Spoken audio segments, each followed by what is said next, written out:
Page 128, all alone. We're still in the key of B flat major. B's and E's are flatted. I want to talk about this. It's got dotted rhythms, eighth notes, triplets. We're just mixing them up now.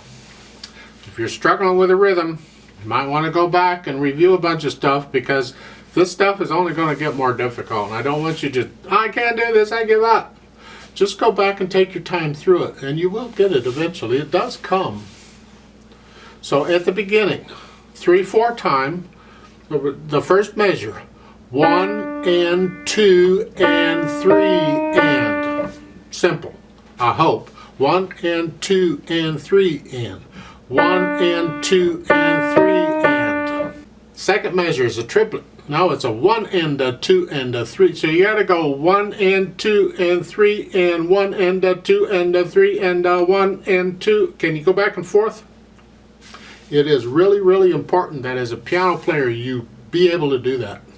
So I encourage you to work on it and really stick with this piece until you can get that rhythm. You may not like the piece that much. I don't know what you like. But the rhythm is so important. So we want to go back and forth between a duple, this is 1 and 2 and a triple, 1 and a 2 and a 3, and the beat stays the same.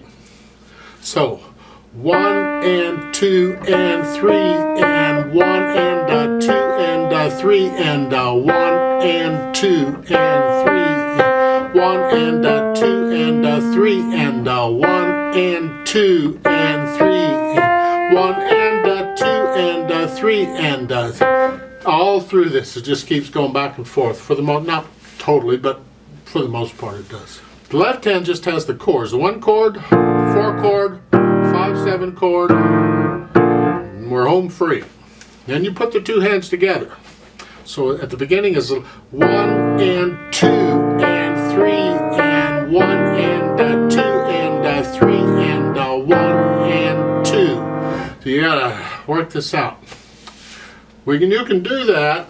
Try doing a little bit with the dynamics. You see in the second line it gets you're here.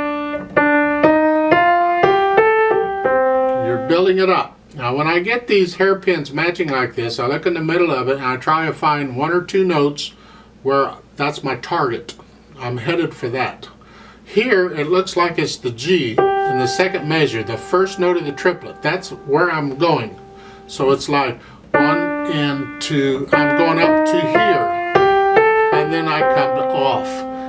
Next one's the same, it'll be the F, the first note of the triplet. I'm going to get a little louder up to that. And then I die away, and the next line has some of the same stuff in it. That's the way I do hairpins. You have to experiment with the hairpins, but it's important that music flows. It's just not notes. It's got to flow. It's got to move. And that's why you got to get all the mechanical stuff out of the way so you can feel. You have to feel the flow. So let's try this out slowly, because you worked all that out, right? If you've got it now, good to go. You may want to just stop the video, go do what you got to do on all this, get it going, and then come back and do the play with me. That's why I put the play with me starting point in the description of every video. So if you do that, you can go right to it if that's what you're after. I'll give us 3 counts. Right hand is here, left hand is here. Okay. 1, ready, go. 1 and